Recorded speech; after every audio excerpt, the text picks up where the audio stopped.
کہا گیا کہ میں بہادر ہوں. یہ کسی اور نے بھی ایک دفعہ مجھے کہا تھا، تو میں نے کہا جج کو بہادر نہیں، جج کو سب سے بڑا ڈرپوک ہونا چاہیے، اس کا ڈر ہو.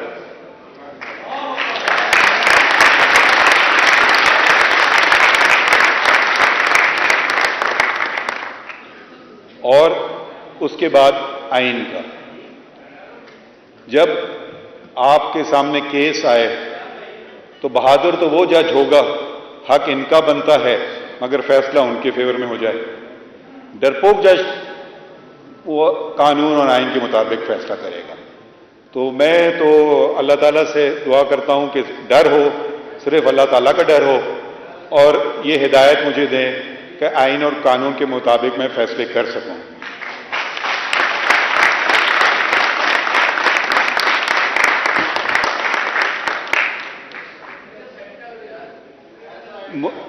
دوسری جو غلط بات کہی گئی آج کہ میں ہوپ ہوں اور میں فیوچر ہوں پاکستان کا، نہیں، آپ لوگ ہیں.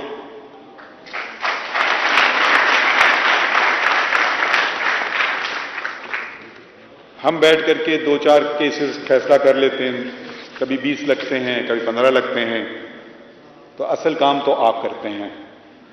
اور اس لیے قوم کی نظریں آپ پہ ہیں مجھ سے زیادہ، اور ہونا بھی چاہیے. آپ ہم پہ بھی چیک رکھتے ہیں، تو آپ 2 کام کرتے ہیں. یہ موضوع جو مجھے دیا گیا تھا انگریزی میں پڑھ دیتا ہوں، پھر اتنا مشکل موضوع تھا، مجھے لگا کہ میں ایگزام کا پیپر آج کرنے آ رہا ہوں. Uplifting present judicial system to the expectations of civil society, especially the litigants. اب اس کا جو میں نے اردو میں ترجمہ، جو میں نے سمجھا اردو میں ہو سکتا ہے اس کا بہتر ترجمہ، وہ یہ ہے کہ لوگوں کی امنگوں اور بالخصوص سائلین کی توقعات پر پورا اترنے کے لیے موجودہ عدالتی نظام کی اصلاح کی ضرورت.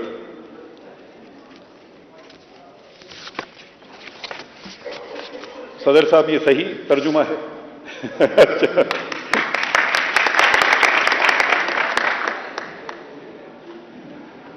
آپ کے تجویز کردہ موضوع اور اس میں پیش نظر مقصد سے کسی کو اختلاف نہیں ہو سکتا، مگر بنیادی سوال تو یہ ہے کہ آخر اس کا حل کیا ہے.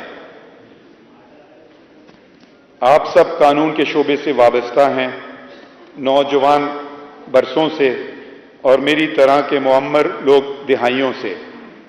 ہماری زندگیاں صبح سے شام تک اور اکثر راتیں بھی ایک ہی مشغلے میں گزرتی ہیں، تو یقیناً ہم اپنے پیشے پر غور و فکر کرنے لگتے ہیں، اور اکثر نہیں تو پھر کبھی کبھی دل میں ارمان جنم لیتے ہیں، کاش ایسا ہوتا، کاش ویسا ہوتا. 1982 میں نے بار اطلاع کی سند حاصل کی، تو قانون کے شعبے سے میری وابستگی کے 40 سال ہو چلے ہیں، اور اگر میں ان میں قانون کی تعلیم کے 4 سال بھی شامل کروں تو 44 سال بنتے ہیں. اس طویل عرصے میں نے جو پڑھا، سیکھا، سمجھا اور پھر ہوتے دیکھا، ان سے میں نے کچھ نتائج اخذ کیے اور یہ میں آپ کے سامنے پیش کرنا چاہتا ہوں. ضلعی عدالتیں فوجداری اور دیوانی مقدمات سنتی ہیں، اور عدالت عالیہ اور عدالت عظمیٰ یہ سب مقدمات، اور مزید ٹیکس، الیکشن اور آئینی مقدمات بھی. آغاز ضلعی عدالتوں سے کرتے ہیں کیونکہ ملک کے اکثر مقدمات وہی ہیں. میں سمجھتا ہوں کہ عوام کی بنیادی طور پر 2 شکایتیں ہیں.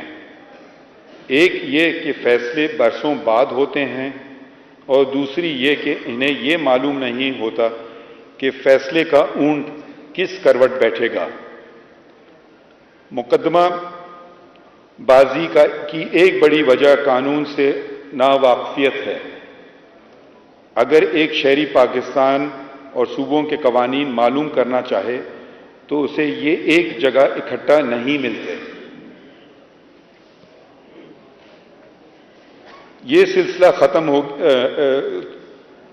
ایک وقت تھا کہ پاکستان کوڈ، شاید آپ میں سے بہت سے لوگوں نے یہ اس کتاب سے کی شکل ہی نہیں دیکھی ہو، کوڈ میں ہر برس کے وفاقی قوانین شائع کیے جاتے تھے اور پھر 5 سالہ اور 10 سالہ پاکستان کوڈ میں اکٹھا کیے جاتے تھے۔ اب یہ سلسلہ ختم ہو گیا ہے۔ گیزٹ آف پاکستان تو اب بھی شائع ہوتے ہیں، مگر ان میں سے قانون کو الگ کرنے اور موضوعات میں مرتب کرنے میں بہت وقت لگتا ہے۔ یہی نظام صوبائی سطح پر بھی نافذ تھا، مگر اب نظر نہیں آتا۔ عدالت عظمیٰ نے اس غفلت کی نشاندہی کی تھی، تو پھر یہ سلسلہ دوبارہ شروع کیا گیا اور وفاق اور صوبوں نے قوانین اب مندرجہ ذیل ویب سائٹس پر دیکھے جا سکتے ہیں اور ڈاؤن لوڈ بھی کیے جا سکتے ہیں۔ یہ میں تحریری اپنی تقریر آپ کے لیے پیش کر دوں گا۔ میں نے کچھ فوٹو کاپیز بنائی ہیں اور الیکٹرانکلی میں صدر صاحب کو بھیج دوں گا، تو وہ آگے آپ لوگوں کو بھیج سکتے ہیں۔ تو یہ 5 ویب سائٹس ہیں: Pakistan code, Punjab code, Balochistan code, K P code اور سندھ لاز کے نام سے۔ تاہم اس کام میں بھی بہت بہتری کی ضرورت ہے، کیونکہ موجودہ قوانین میں جو ترامیم آتی ہیں اب تک قوانین میں ان کا اندراج نہیں کیا جاتا، اور اکثر اوقات آپ کو پرانا قانون سامنے رکھنا پڑتا ہے اور پھر ہر سال کی ترامیم کا جائزہ لینا پڑتا ہے، اور پھر خود یہ کام کرنا پڑتا ہے کہ قانون کی موجودہ صورت کیا ہے۔ جہاں تک مجھے معلوم ہے کہ جیسے پہلے سالانہ، 5 سالہ اور 10 سالانہ پاکستان کوڈ کتابی صورت میں شائع ہوتے تھے، اب ایسا نہیں ہوتا۔ جب تک یہ نہیں ہوگا تو آپ نے سمجھنے کے لیے اور عدالت میں پیش کرنے کے لیے ہم یقینی طور پر نہیں کہہ سکتے کہ یہی قانون کا مستند متن ہے۔ ایک اور کوتاہی کی میں نشاندہی کرنا چاہتا ہوں، اور وہ یہ کہ انگریزی زبان میں تو پھر کبھی کچھ کام ہوا ہے، لیکن اردو میں ابھی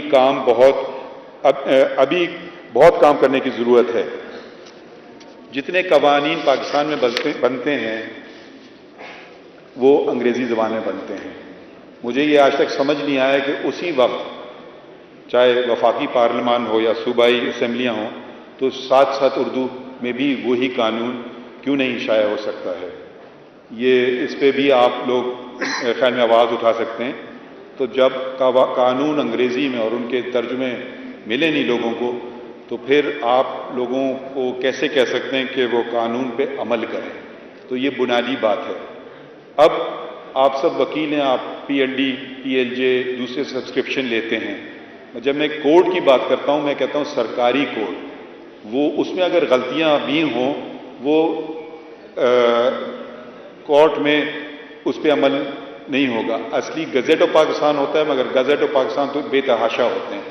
تو پاکستان کوڈ کا ہونا بہت ضروری ہے، اور اگر مثال کے طور پر یہ نجی ادارے سارے بند ہو جائیں اور کوئی کتاب شائع نہ کریں، تو یہ ذمہ داری ہمیشہ حکومت کی ہوتی ہے کہ وہ پاکستان کوڈ یا Sindh code, Balochistan code, Khyber Pakhtunkhwa code, یہ سارے الگ الگ بنائیں تو لوگوں کو پتہ تو چل جائے، ایک جگہ ہو قانون کہاں ہے۔ اب تو یہ ایک پریکٹیکل ڈیفیکلٹی ہے۔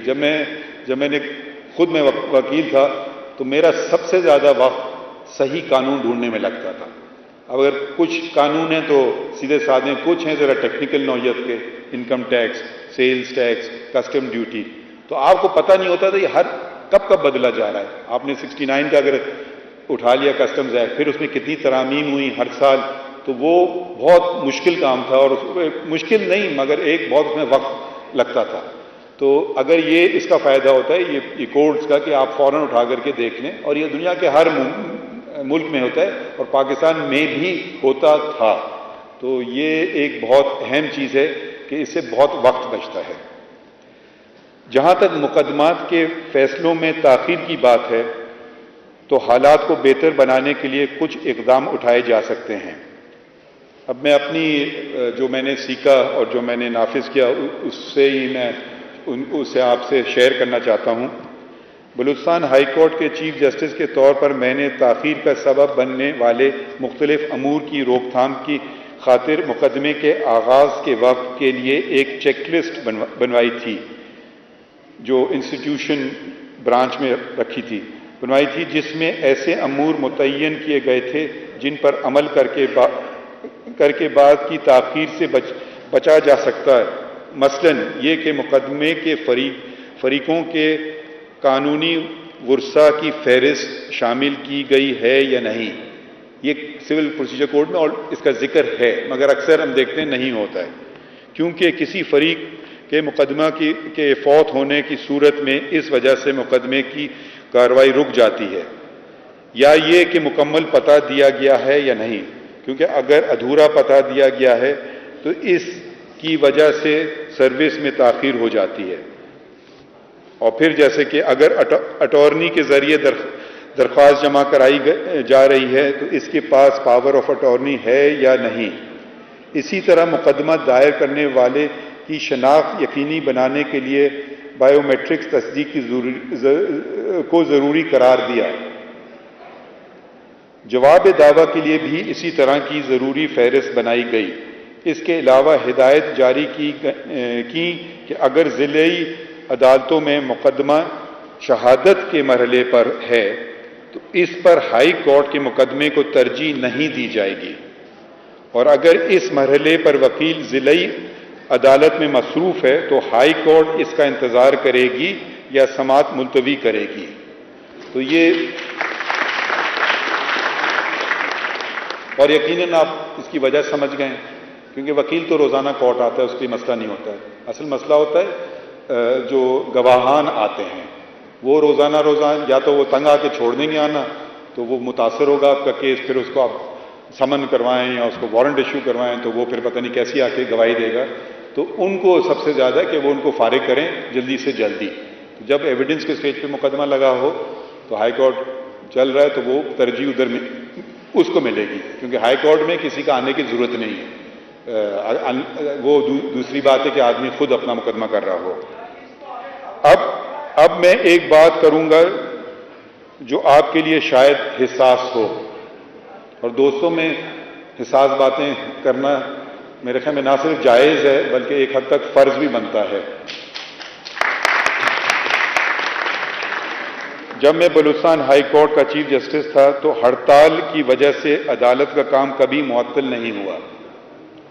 ہمارے تعلقات وکیلوں کے ساتھ بہت اچھے تھے اور میرے دروازے ہمیشہ کھلے رہتے تھے تاکہ اگر کوئی مسئلہ ہو تو وہ اپنے منتخب نمائندوں کے ذریعے مجھ سے آ کر بات کریں۔ بیشتر ایسے مسئلے ہوتے تھے جو نظام عدل کی بہتری کے لیے ہی ہوتے تھے، جس پر کوئی دو رائے نہیں ہو سکتی۔ ہڑتال کی سزا سائلین کو بھگتنی پڑتی ہے، جج اور عدالت کے عملے کی صحت پر کوئی اثر نہیں پڑتا اور ان کو پہلے کی طرح اپنی تنخواہ ملتی رہتی ہے۔ کسی اصولی مسئلے پر جد و جہد اور اپنی آواز بلند کرنے کے لیے ہڑتال کے علاوہ بھی کئی طریقے ہیں، بشمول خط لکھنا، قرارداد منظور کرنا وغیرہ۔ اس طرح سائلین کو تکلیف دیے بغیر ایک باعزت طریقے سے مسئلے کی نشاندہی ہو جاتی ہے اور ضرورت پڑے تو احتجاج بھی، کیونکہ احتجاج کرنا بھی آئینی آپ کا حق ہے۔ میں نے وکیلوں کے منتخب نمائندوں، یہ میں اپنی بات کر رہا ہوں بلوچستان میں، یعنی کوئٹہ بار ایسوسی ایشن، بلوچستان ہائی کورٹ بار ایسوسی ایشن اور بلوچستان بار کونسل کے ارکان کو یہ بات باور کرائی۔ ہمارے ایک ساتھی موجود ہیں یہاں، اس کی شاید گواہی بھی وہ دے سکتے ہیں، تو کہ آپ ان کے مطالبات تھے، میں نے کہا مجھے تحریری طور پر دیں، تو انہوں نے تحریری طور پر 33 مطالبات، یہ میری پہلی میٹنگ کے بعد کی فہرست پیش کی، جن میں 32 مطالبات ایسے تھے جن کے ذریعے عدالتوں میں حقیقی مسائل کی نشاندہی ہوئی۔ میں نے ان کا شکریہ ادا کیا اور وہ مسائل فوراً حل کیے۔ ان کا 33واں مطالبہ اس بارے میں تھا کہ وہ ہائی کورٹ کے کانفرنس ہال میں سیاسی رہنماؤں کو بلانا چاہتے تھے۔ میں نے انہیں کہا کہ سیاسی امور پر نہیں، لیکن آئینی یا قانون کی کسی موضوع پر بات کے لیے کانفرنس ہال آپ کو دستیاب رہے گا، اور ہائی کورٹ کی جانب سے آپ کو اور آپ کے مہمانوں کو چائے بھی پیش کی جائے گی۔ اس میں ہمارا بھی فائدہ تھا، کیونکہ ایسے کانفرنسز نہ صرف وکلاء بلکہ ججز کے لیے بھی مفید ثابت ہوتے ہیں۔ آخر ہم یہ بات کہہ کر تھک گئے ہیں کہ ججز اور وکلاء ایک گاڑی کے دو پہیے ہیں، مگر ہمیں یہ بات نہیں بھولنی چاہیے کہ گاڑی اسی وقت ہی صحیح چل سکتی ہے جب دونوں پہیے ایک سائز کے ہوں۔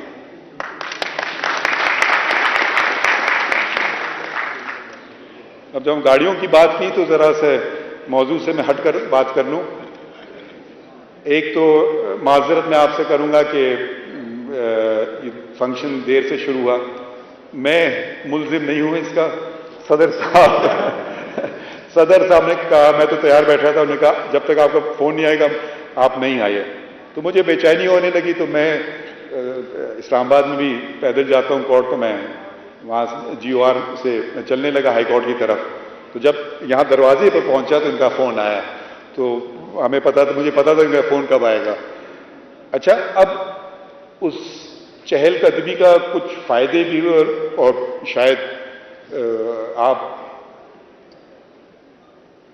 یہ شاید میرے خیال میں لاہور کو کہتے ہیں پاکستان کا سب سے خوبصورت شہر ہے، مگر مجھے بڑی تکلیف ہوئی۔ پیومنٹ جو ایک بنیادی حق ہے، کس کا؟ جس کے پاس گاڑی نہیں ہے، جس کے پاس موٹر سائیکل نہیں ہے، جس کے پاس رکشا پہ جانے کے پیسے نہیں ہیں، جس کے پاس بس کے جانے کے پاس پیسے بھی نہیں ہیں۔ تو کہیں پیومنٹ تھا، تو کہیں پولیس نے وہ بیریکیڈ کھڑے کیے ہوئے تھے، تو کہیں بہت بڑی شخصیت کا کوئی تھی تو آپ کو سڑک پہ جانا پڑا۔ پانی ہر جگہ کھڑا تھا، پیومنٹ میں کئی جگہ، اور یہ میں دور دراز گاؤں کی بات نہیں کر رہا ہوں، میں مال روڈ GOR سے ہائی کورٹ تک۔ تو آپ ضرور کسی دن آپ لوگ یہ فیصلہ کریں کہ آج ہم سب گاڑی گھر پہ چھوڑیں گے اور پیدل آئیں گے۔ اس سے اور بھی 2-4 فائدے ہیں۔ اس کے اور 2-4 فائدے یہ ہوں گے، آپ کی صحت پہلی بات، دوسری بات آج کل دنیا بھر میں پولیوشن، کلائمیٹ چینج، یہ جو باتیں ہوتی ہیں، تو یہ جو سارا پولیوشن جو گاڑی یہاں تک آتی ہے، ایک شخص کو لا کر کے یا 2 اس میں زیادہ سے زیادہ ہوتے ہیں، وکیل اکثر اکیلے آتے ہیں، تو یہ بھی ایک اچھی بات ہوگی۔ مگر اس سب کو بنانے کے لیے سب سے بنیادی بات، اچھا اور کیا میں نے دیکھا بڑے بڑے پوسٹرز لگے ہوئے ہیں، کس پہ؟ عوام کی اس پہ۔ کہیں دنیا میں آپ کو کرایہ دینا ہوتا ہے اس کے لیے، یہاں میں اب ذکر نہیں کروں گا، مگر آپ دیکھ لیجیے گا کس کس کی وہ لگے ہوئے پوسٹر۔ کیا کرایہ دیا؟ کیسے لگے وہ؟ یہ بات بھی دیکھیے۔ دوسری بات، گٹر کھلے ہوئے تھے۔ چلیں خیر، میرا عمر کافی ہے، مگر ابھی تک اللہ کے فضل سے چل سکتا ہوں، مگر ایسے ایک شخص ایسا جھکا ہوا تھا بیچارہ، سے سڑک یہاں، پیومنٹ یہاں، پھر اس کو واپس ادھر اترنا ہے، تو اس کے لیے ممکن ہی نہیں تھا، تو وہ سڑک پہ چل رہا ہے۔ ہر جگہ پانی کھڑا ہوا تھا، کوئی وہ نہیں ہے۔ مگر جہاں پھر میں نے دیکھے ایک صاحب کے، میں نام نہیں لینا چاہتا ہوں کیونکہ میں سیاسی بات نہیں کرنا چاہتا ہوں، ان کا گیٹ تھا یہاں سے لے کر شاید اس کھڑکی تک۔ ہمیں عوام سے ڈرنا نہیں چاہیے، مسئلے حل ہوں گے جب عوام میں رہیں، اور اگر یہ گاڑیاں فوں فاں ٹوں چاں، یہ سائرن اب دنیا بھر میں، اب ایسے ممالک بھی ہیں جہاں کے ایئرپورٹ پہ بھی وہ اناؤنسمنٹ نہیں کرتے ہیں، وہ کہتے ہیں نوائز پولیوشن۔ تو اگر آپ جتنی دفعہ وہ سائرن جاتے ہیں اہم شخصیات کے، میں ان میں سے نہیں ہوں، تو وہ کانوں پہ کیا گزرتی ہے، کیوں ان کو فوقیت ملتی ہے دوسروں پر، کیوں وہ پہلے پہنچیں؟ مجھے نہیں سمجھ آتا جب تک ہم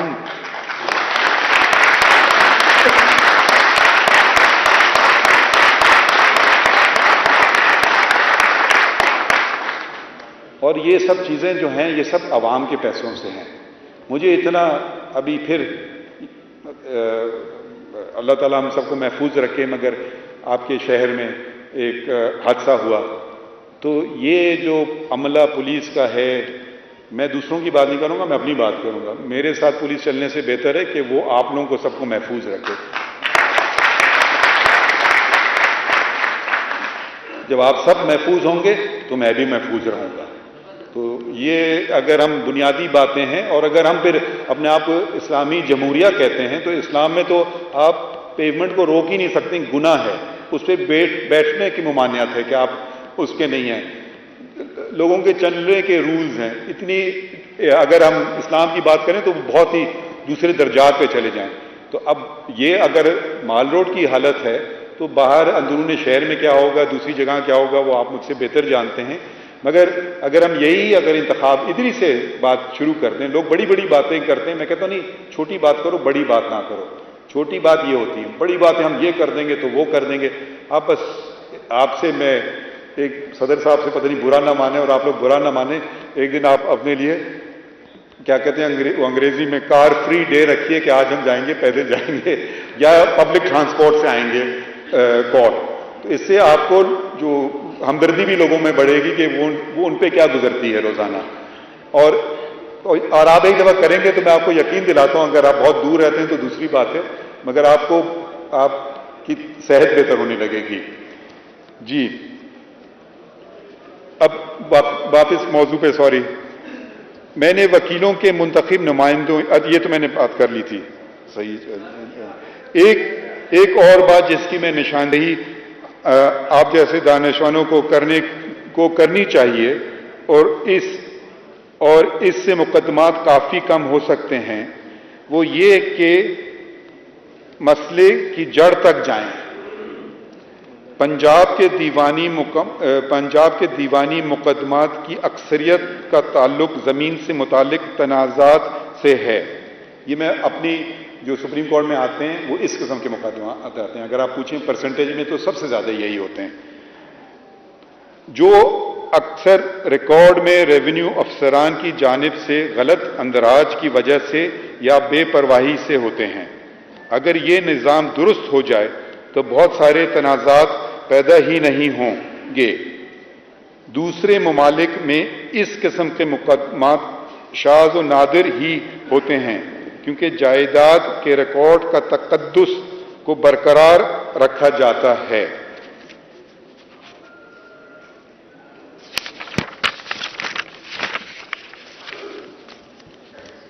اور اس میں اندراج کی ذمہ داری ریاست لیتی ہے. اب ریونیو، جس طرح کے ریونیو ریکارڈز میں نے یہاں دیکھے ہیں تو بہت سینئر وکلاء کو بھی انہیں پڑھنے اور سمجھنے میں بہت مشکل پیش آتی ہے. اگر صوبے یہ نظام ٹھیک کر دیں تو نہ صرف دیوانی مقدمات میں بڑی کمی آئے گی، بلکہ ان تنازعات سے جنم لینے والے جھگڑے اور جرائم بھی کم ہو جائیں گے، اور نتیجے میں فوجداری مقدمات میں بھی کمی آئے گی. تو اگر ایک تو بات ہے کہ جی کیوں ہوتے ہیں مقدمے، یہ بھی ہمیں سوچنا چاہیے آپ جیسے دانشوروں کو کہ کیوں جھگڑے پیدا ہوتے ہیں. ریونیو ریکارڈ ایک اس کا سبب ہے، کیونکہ اس میں جو کچھ ہوتا ہے آپ ہم مجھ سے بہتر جانتے ہیں. نہ صرف دیوانی مقدمات ہوتے ہیں، مگر پھر لوگوں کا غم، غصہ، ناانصافی، لوگ اپنے ہاتھوں میں پھر قانون لیتے ہیں، پھر وہ فوجداری مقدمہ بھی بن جاتا ہے. تو آپ یہ دو مقدمے تو آپ ختم ہی کر سکتے تھے. کبھی کبھی ایک مقدمے نہیں، کئی لوگوں کو ایک انٹری افیکٹ کرتی ہے. کیوں؟ اگر یہ ذمہ داری ریاست کی ہے کہ جو اندراج ہے وہ صحیح ہے. ہم بیٹھ کے عدالتوں کا کام نہیں کرتے یہ صحیح ہے وہ صحیح ہے، اس پہ شہادتیں لیں نہ لیں. یہ دنیا میں میرا ایسا کبھی نہیں دیکھا ہے کہ اس قسم کی بہت شاذ و نادر کوئی کیس جائے گا کہ کوئی اس میں بہت ٹیکنیکل ایشو ہو تو اس نوعیت کا کیس کورٹوں میں جائے گا. اور یہاں میں نے جب سپریم کورٹ میں جتنے کیسز کیے ہیں دیوانی میں، سب سے زیادہ ان کی پرسنٹیج اس قسم کے مقدمات کی ہے. اور پنجاب میں ہی میں بات کر رہا ہوں کیونکہ میں اس وقت پنجاب میں ہوں. اب میں بالخصوص فوجداری مقدمات پر توجہ دوں گا. پاکستان میں اب تک پروسیکیوشن کا زیادہ تر انحصار زبانی شہادت پر ہوتا ہے، جس میں حافظے کی کمزوری اور بھول جانے کا امکان بھی ہوتا ہے، بالخصوص جب وقوعے اور شہادت ریکارڈ کرنے میں طویل وقفہ ہو جو کئی سال پر بھی محیط ہو سکتا ہے.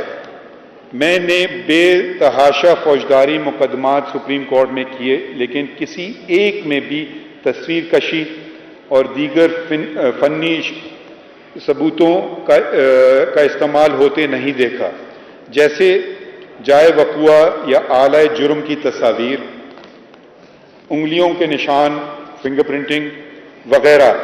حالانکہ اب تو موبائل فون جو ہر پولیس والے کے پاس ہوتا ہے، اس میں کیمرہ موجود ہوتا ہے اور اس پر کچھ اضافی خرچہ بھی نہیں ہوتا. جن چند ایک مقدمات میں جدید ٹیکنالوجی کا استعمال کیا گیا ہے تو اس میں صرف اتنا لکھا ہوتا ہے، اور یہ جو فوجداری کے مقدمات کرتے ہیں، انسانی خون، فورینسک رپورٹ میں لکھا ہوتا ہے انسانی خون، اور کچھ نہیں. نہ تو یہ کہ خون کا گروپ کس کا تھا، آلۂ قتل پہ جائے وقوع پر خون مقتول ہی کا خون تھا یا نہیں وغیرہ. تو یہ چیزیں ایسی ہیں جو سمجھ نہیں آتا ہے، اس سے بھی ڈیلے ہوتا ہے. ایک اور بات میں آپ کے سامنے رکھنا چاہتا ہوں، اور یہ بھی ذرا سا آپ شاید ناپسند کریں مگر پھر بھی مجھے کرنا ہوگی بات. میں نے محسوس کیا ہے کہ ٹیکنالوجی کے استعمال سے ہمارے بعض وکلا گھبراتے ہیں. مثلاً نادرا میں سکسیشن سرٹیفکیٹ اور لیٹرز آف ایڈمنسٹریشن کے اجرا کے خلاف احتجاج ہوا تھا وکیلوں کا. شاید اس کی وجہ یہ اندیشہ ہوا ہو کہ اس طرح ان کے مقدمے کم ہو جائیں گے، حالانکہ فارم بھرنے اور دیگر لوازمات پورے کرنے میں ان کو مدد تو پھر بھی دینی ہوگی، آپ کو پھر بھی مدد دینی ہوگی. وکیل کا کام صرف عدالت میں مقدمہ بازی کی صورت میں نہیں ہوتا، بلکہ قانونی مسائل پر مشورہ دینا بھی وکیل کا ایک اہم کام ہے، جس کی طرف بدقسمتی سے پاکستان میں بہت کم توجہ دی جاتی ہے. میں کارپوریٹ سیکٹر کی بات نہیں کر رہا، عام آدمی کو بھی بہت سے امور میں قانونی مشورے کی ضرورت ہوتی ہے، اور اگر اسے ابتدا میں ہی مناسب قانونی مشورہ دیا جائے یا دستاویزات کی تیاری یا فارم بھرنے میں اس کی مدد کی جائے تو وہ بعد میں قانونی تنازعات سے بچ جائے گا. دیگر ممالک میں وکلا کا زیادہ تر کام اسی نوعیت کا ہوتا ہے، اور مقدمات میں عدالت میں پیش ہونے کا کام ان کے مجموعی کام کا بہت تھوڑا حصہ ہوتا ہے، شاید آٹے میں نمک کے برابر. لیکن پاکستان میں یہ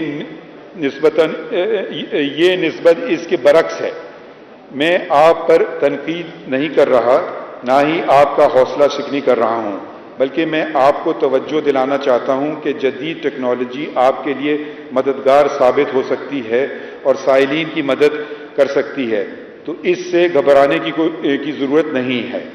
قانونی مشورہ لکھنے یعنی اوپینین رائٹنگ یا کنوینسنگ، جیسے گفٹ ڈیڈ بنانا، سیل ڈیڈ بنانا، اگریمنٹ ٹو سیل بنانا، پرومسری نوٹ بنانا، لیز ڈیڈ بنانا وغیرہ لکھنے کا ہنر بہت اہم ہے، لیکن لاء کالجز میں ان مضامین پر شاید ہی توجہ دی جاتی ہے اور طلبہ کو یہ ہنر نہیں سکھایا جاتا.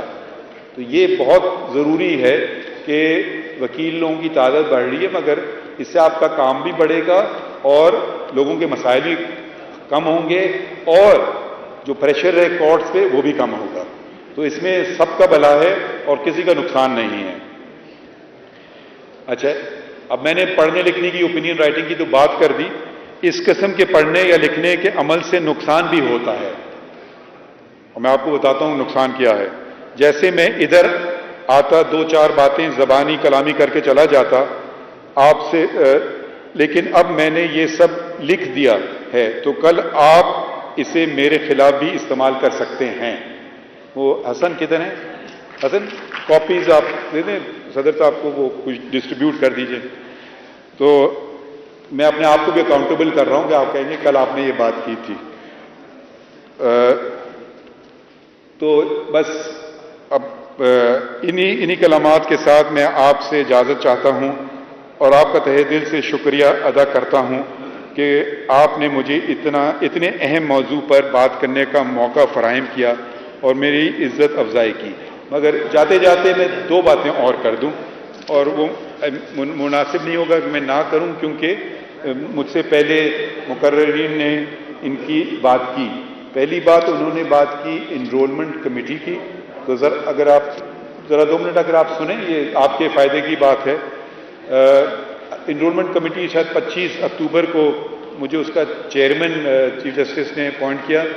تو enrolment committee Pakistan bar council کی، ایڈوکیٹ سپریم کورٹ بننے کی انرولمنٹ کمیٹی، جس پہ 2 اور ممبران ہوتے ہیں.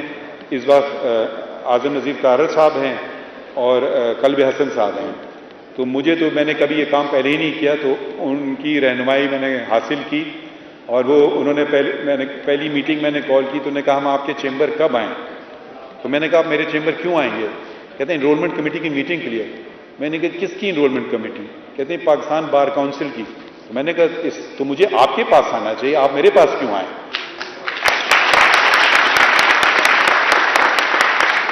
تو میں پاکستان بار کونسل کے دفتر گیا اور میں نے کہا مجھے تو صرف نامزد کیا ہے ایز چیئرمین، مگر انرولمنٹ کمیٹی تو آپ کی ہے. تو وہاں بیٹھے اور فیصلے ہوئے. انہوں نے کہا جی بہت سارے پینڈنگ کیسز ہیں، کب کریں؟ تو میں نے کہا پہلے کیسے ہوتا تھا؟ انہوں نے کہا وہ جی چیمبر میں بلاتے تھے. میں نے کہا کب؟ کہتے ہیں جب کورٹ کے ٹائم کے بعد. تو میں نے کہا اس وقت تک تو میری حالت خراب ہو جاتی، میں کچھ نہیں کر سکوں گا. میں نے کہا پھر کیا کریں؟ میں نے کہا دن رکھتے ہیں 2 دن، جمعہ اور ہفتہ. تو انہوں نے کہا جی بالکل ٹھیک ہے. تو میں نے کہا کب کہاں کریں؟ تو یہاں ذرا آپ کچھ پھینکے گا نہیں میری طرف. آپ کے ساتھی ان میں سے ممبران نے کہا جی لاہور میں کرتے ہیں، بہت پینڈنسی ہے. میں نے کہا جی آپ لاہور کے ہیں، انگلیاں اٹھیں گی. پھر دوسرے ساتھی نے کہا کہ جی راولپنڈی میں اور اسلام آباد میں بہت پینڈنسی. میں نے کہا اب آپ وہاں کے انگلیاں اٹھیں گی اور میں کوئٹہ کا ہوں، انگلیاں اٹھیں گی. ہم وہاں سے شروع کرتے ہیں جہاں کے ہم تینوں نہیں ہیں. تو یہ فیصلہ ہوا کہ کراچی پہلے جائیں گے. کراچی ہم ہو آئے. اس کے بعد یہ فیصلہ ہوا کہ پشاور جائیں گے. پشاور میں جتنے اپلیکیشنز تھے وہ 0 ہو گئے. اور اس کے بعد ہم لاہور جائیں گے. اور لاہور ہم آ چکے ہوتے، مگر شاید کچھ قلب حسن صاحب کی طبیعت ٹھیک نہیں تھی، تو بس آنے ہی والے ہیں جلد. اب لاہور اور دوسری بات میں بتانا چاہتا ہوں کہ 2 قسم کی اپلیکیشنز ہیں. ایک وہ جو پہلے ڈیفرڈ ہو گئے ہیں اور دوسرے نئے جو پینڈنگ ہیں. تو اب ہم بیٹھ کر کے اپنے ممبران سے مشورہ کروں گا. پہلے ہم نے وہاں کراچی اور پشاور میں ایسے کیے تھے کہ ہم نے آدھے ڈیفرڈ کیسز رکھے اور آدھے نئے لیے. تو اور ہمارے پاس کوئی وہ نہیں ہے. صدر صاحب نے بات کی first in first out rule ہے، سمپل. جس کی پرانی درخواست ہے اس کو پہلے بلایا جائے گا، اور جس کی نئی درخواست ہے اگر وہ اس دفعہ نہیں ہو سکا تو اگلی دفعہ ہوگا. یہ سسٹم ہے. اور میں اب ذرا سا آپ کو کہتے ہیں نا تھوڑا سا آدھا پیپر آؤٹ کر دیتا ہوں. وہ یہ بات ہے کہ اب کیونکہ اتنے اب اسپیشلائزیشن ہو گیا ہے، بہت سارے آپ میں ہیں جو صرف فوجداری مقدمے کرتے ہیں، بہت سارے صرف شاید دیوانی کرتے ہیں، بہت سارے صرف انکم ٹیکس کرتے ہیں، بہت سارے صرف سروسز میٹر کرتے ہیں. تو میں تو ہمیشہ پوچھتا ہوں جو بھی ممبر آتا ہے کہ آپ کی فیلڈ کیا ہے. تو یقیناً آپ کو پتہ ہے فوجداری اگر آپ مقدمے کرتے ہیں تو کوئی آپ کے پاس سوٹ فائل کرنے تو لائے گا نہیں، اور اسی طرح سے وائس ورسا. تو میں اسی کوشش کرتا ہوں اسی سبجیکٹ میں ان سے سوالات پوچھوں. تو اب کسی نے کرمنل لائر اس سے میں سوٹ فائل کریں سیکشن 8 اور سیکشن 9 کیا ہوتا ہے، تو وہ تو بس ایسی بات ہے کہ اس کو فیل ہی کرنے والی بات ہو جائے گی. تو بس یہ میں وضاحت کرنا چاہ رہا تھا. اور جہاں تک خواتین کی بات ہے میں اس کو بھی ذرا سی بات کر دوں. کنرانی صاحب اس بات کی گواہ دیں گے کہ بلوچستان میں پہلی ہائی کورٹ جج کو نامنیٹ میں نے کیا تھا، مسز جسٹس طاہرہ صفدر. اور وہ پھر چیف جسٹس بھی بنی. تو مگر میں اس وقت JCB کا ممبر نہیں تھا، اور کیوں نہیں کنسیڈر کی گئی فار ایلیویشن مجھے نہیں پتا. جو میں اپنی ذاتی بات کر رہا ہوں، لبنہ پرویز صاحبہ اسلام آباد ہائی کورٹ میں خاتون جج تھی. میں نے سپورٹ کیا ان کو، مگر وہ کنفرم نہیں ہوئی. آپ کے صوبے میں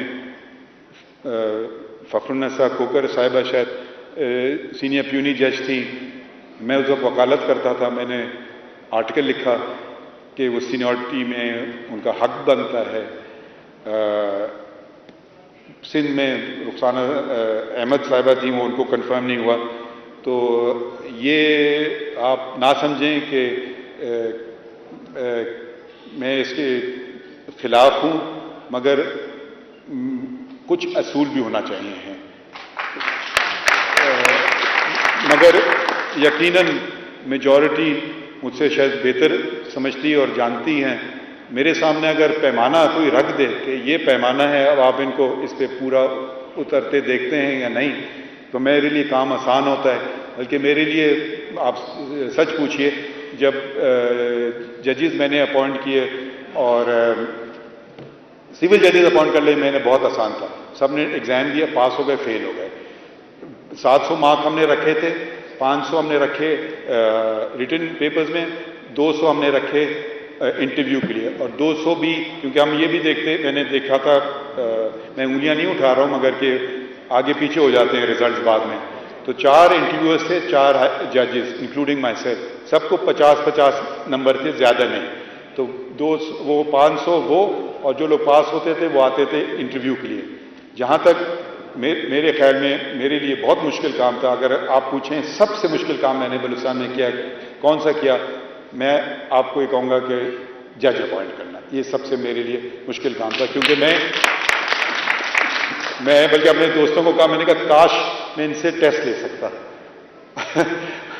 جب سول جج کے لیے ہو سکتا ہے اور ایڈیشنل جج کے لیے ہو سکتا ہے، تو پتہ نہیں کیوں دوسروں پہ کیوں نہیں ہو سکتا ہے. تو آپ کا تہہ دل سے میں بہت بہت شکریہ کر رہا ہوں صدر صاحب آپ کا، کہ آپ نے اس ناچیز کو یاد کیا. اور میں آپ سے ہمیشہ سیکھ کر جاتا ہوں، پتہ نہیں آپ مجھ سے کچھ سیکھے یا نہیں. اور مجھے ابھی اس سے پہلے کہ میں پوڈیم چھوڑوں تو مجھے ذرا حکم کی شکریہ.